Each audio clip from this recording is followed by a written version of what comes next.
So, meron tayong tatlong formats of the national ID. So, una is yun yung printed ID na PVC. Pangalawa is the paper. Pangatlo is the digital. So, paano tayo makakuha nitong tatlong iba't ibang klaseng formats ng national ID? Unahin natin tong national ID card na PVC. So, paano makakuha nito? Kailangan nyo lang pumunta sa PSA at magpa-register doon. So, magdala lang naman kayo ng requirements and then magpa-register kayo. Pero ito is medyo may katagalan dahil ito ay ipaprint pa nila as PVC at ipapadala nila ito sa inyong address. Next naman is the national ID in paper form.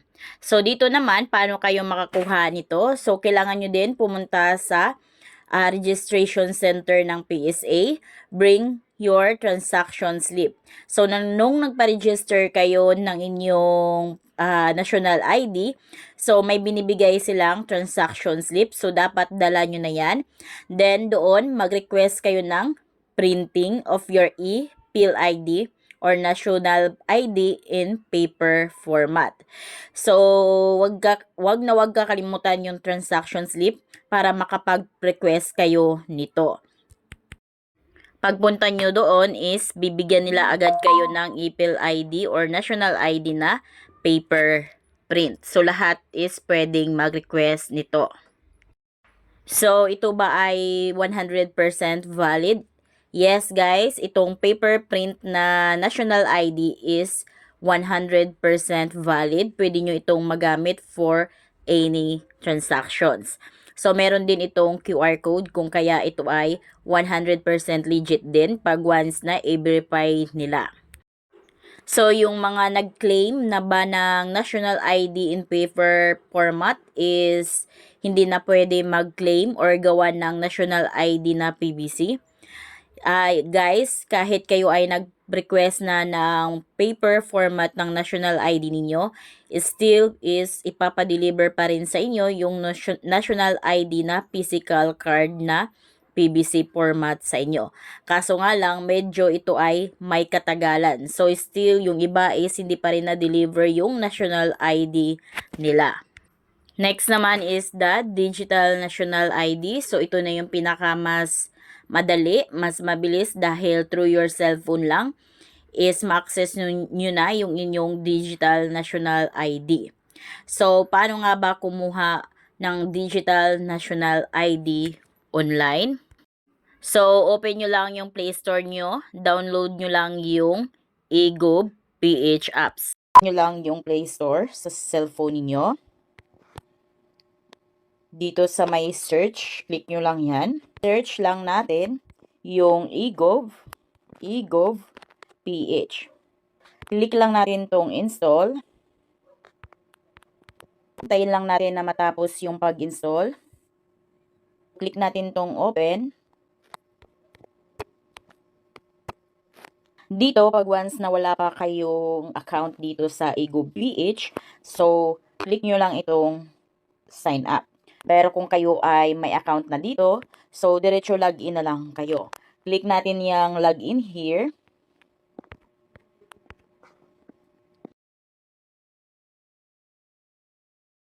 Kung wala pa kayong account, kailangan muna natin mag-create ng account. Click lang natin itong create new account.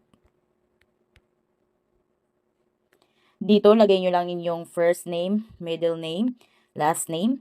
So, kung may suffix kayo, katulad ng junior, senior, the third, the second, ganon, is lagyan ninyo. Then, kung wala kayong middle name, click nyo lang tong my box para hindi kayo hanapan ng middle name. Then, lagay nyo yung email address ninyo. After nyan, click nyo na tong create new account. Then, dito, mag-i-email si eGov PH ng OTP code sa email natin. So, open natin yung email natin.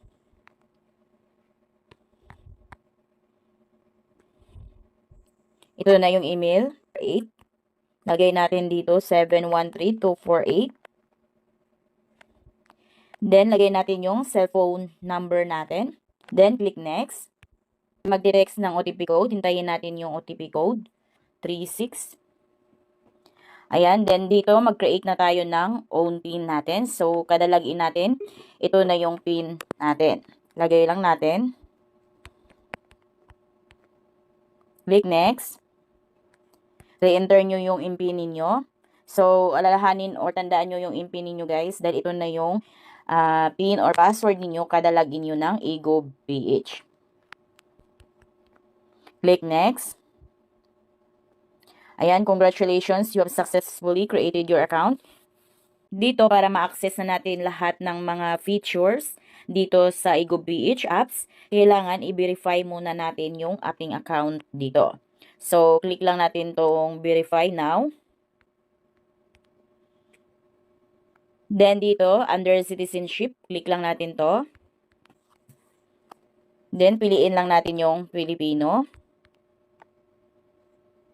Then, dito sa baba, lagay lang natin yung ating birthday or birth date. Naka-format siya as month, date, at saka year. So, kung kayo ay lalaki, piliin nyo lang yung male. Okay na yan. Click natin yung next. Dito, kung ano yung kasalukuyang address ninyo, so yun yung ilagay ninyo. Kung nasa Pilipinas kayo, so huwag nyo na yung baguhin. Country, Philippines. Lagay nyo lang dito yung state or province, city or municipality, barangay, house number or building or street name. Kung haba yung address ninyo, so lagyan nyo pa yung address line 2. Then, kung alam nyo yung postal code, so lagyan nyo din. Kung hindi nyo alam, is pwedeng hindi lagyan. So, optional lamang itong dalawa. Ngayon, after nyan, double check nyo kung tama ba. Kung tama naman, click nyo na itong next. Dito, confirm information. So, double check nyo yung details na nailagay ninyo kung tama ba. Then, pag tama naman, click nyo na itong next. Then, dito guys, lagay nyo lang yung inyong signature. So, kung ano yung signature ninyo sa inyong ID, dapat match yan dito. So, gamit lang yung daliri ninyo. Then, click continue. Confirm.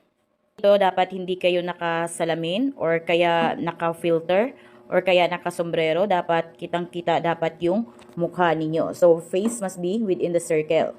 Ngayon, click lang natin yung tap to launch camera. Then, pag okay na sa inyo yung picture ninyo, click nyo na itong yes, I'm happy.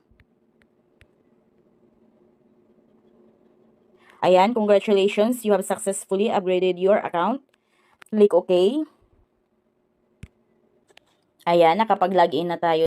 Dito, makikita na agad natin yung mobile ID. Click lang natin yan. Then, makikita nyo na dito kung ano yung mga verified ID na meron kayo. Makikita nyo dito kung ano yung mga verified na ID nyo dito. Para naman kung paano nyo makuha online yung PhilHealth ID ninyo. So, meron din akong tutorial niyan. I-search nyo lang ito sa YouTube. How to get PhilHealth ID online, Jubes Vlog. Lalabas na dyan yung tutorial ko kung paano kayo makakuha ng PhilHealth ID online. Take note na isa sa mga requirements ngayon pag kumuha kayo ng inyong passport is itong Digital National ID. Mismong sa harapan ng taga DFA, mag-open kayo ng eGovPH apps niyo. Then, i-check nila yan. Isa yan sa mga pinakaunang primary ID na hinahanap ni DFA pag kumuha kayo ng passport. Bali, paprint nyo lang tong harap at likod ng digital ID ninyo. Then, ito yung isa sa ipasa yung requirements doon. But then again, kailangan nyo pa rin magbukas ng eGovPH app sa mismong teller doon sa DFA.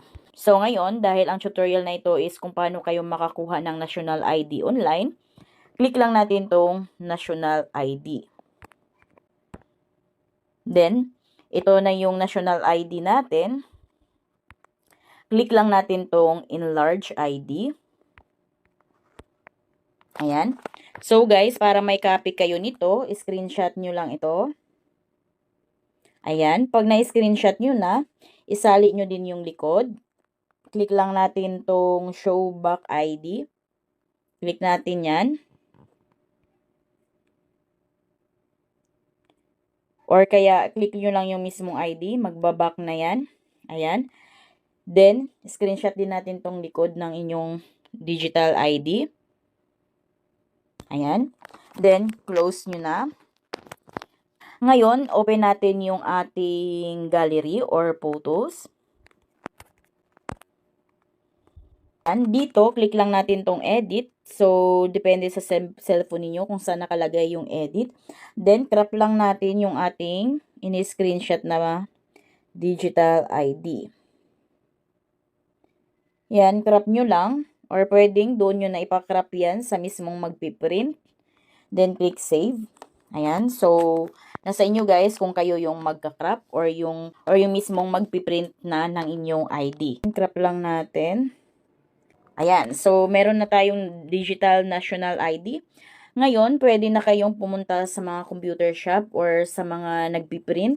So, paprint nyo lang ito. Dapat naka-colored at dapat naka-laminate. So, take note dito na ang pagpa-print nito is wag ipa-PVC. At after nyo ito mapaprint, ipa-laminate nyo na. And after nyo mapalaminate, so, pwede nyo na magamit ito sa any transactions. So, pwede na kayong makapagpa-open ng bank account through online. At kung anumang mga government agencies na nangangailangan ng ID is pwedeng